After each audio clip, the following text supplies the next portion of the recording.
എങ്ങനെയാണ് ഖുർആൻ ഒരു ഒരു ഖുർആൻ ഫുള്ളായിട്ട് നോമ്പിന് ഓതി തീർക്കാൻ ട്രിക്ക് പറഞ്ഞാൽ, നമ്മൾ ഖുർആനിൽ 604 പേജാണുള്ളത്.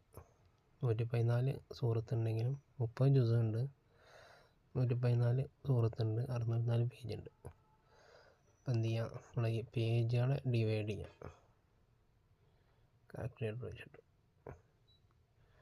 604 ഹരിക്കണം 30 ദിവസം. അപ്പോൾ ഒരു 21 പേജ് ഒരു ദിവസം ഓതിയാൽ മതി. 21 പേജ് ഓതുക പറഞ്ഞാൽ ഒരു വക്തിൽ ഇപ്പോൾ ഒരു 5 പേജോ അല്ലെങ്കിൽ ഒരു 10 പേജോ ഓതിയാൽ 2 വക്ത് കഴിയുമ്പോൾ തന്നെ ഒരു ദിവസത്തിനായി. ഇപ്പം നമുക്ക് നോമ്പ് ഇപ്പോൾ ഒരു 21 ദിവസമാണ് എല്ലാ മാസവും ചിലപ്പോൾ കിട്ടുക.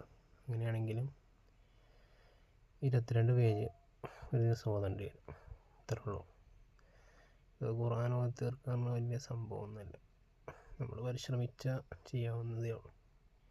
ഇപ്പോൾ ജുസ് വെച്ച് തീർക്കുകയാണെങ്കിൽ തന്നെ ഒരു ദിവസം ഒരു ജുസ് അങ്ങനെ തീർക്കാൻ കുറച്ച് പ്രയാസമാക്കണം. കാരണം ചില ജുസൊക്കെ വലിപ്പം കൂടുതലും കുറവായിട്ട് വരും. ഇതാണ് എനിക്ക് തോന്നുന്നത് എളുപ്പമായി. ഒരു ദിവസം ഒരു 22 പേജ് ഓതുക. നമുക്കിപ്പോൾ ജോലിക്ക് പോകുന്ന ആൾക്കാരാണെങ്കിൽ ഒന്ന് സുബഹിക്ക് ഓതുക, ഒന്ന് മഗ്‌രിബിന് ശേഷം പിന്നെ ഒരു ഇശാന് ഓതിയാൽ തീർക്കാവുന്നതേ ഉള്ളൂ. ബാക്കി ളുഹറും അസറും നമുക്ക് ചിലപ്പോൾ ഓതാൻ സമയം കിട്ടിയെന്ന് വരില്ല, ജോലീൻ്റെ തിരക്കാണ്. ഇനി സൂറത്ത് ഓതുകയാണെങ്കിൽ 114 ആകുമ്പോൾ 114 അരിക്കേണ്ടി വരും. 114 ഇങ്ങനെ ട്രിക്ക് ഉപയോഗിച്ച് ചെയ്യുകയാണെങ്കിൽ പെട്ടെന്ന് പരിപാടി കഴിയും. 114 അരിക്കണം 21 ദിവസം. അപ്പോൾ ഒരു ദിവസം ഒരു 4 സൂറത്ത് ഓതി തീർക്കണം. കുറച്ച് റിസ്ക് ആക്കണം, കാരണം അതിൽ ചില സൂറത്തൊക്കെ വലിപ്പം കുറഞ്ഞും കൂടിയതൊക്കെ തന്നെയാണ്. എളുപ്പമായി ഞാൻ പറഞ്ഞ ഈ ട്രിക്ക് ആക്കണം.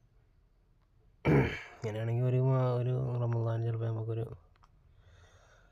ഇങ്ങനെ ഓതുമ്പോൾ ഒരു ജുസ് ചേർക്കാനാണെങ്കിൽ ഇങ്ങനെ ഓതാം. ഇനിയിപ്പോൾ ചില ആൾക്കാരൊക്കെ 3 ജുസൊക്കെ ഓതി തീർക്കലുണ്ട്.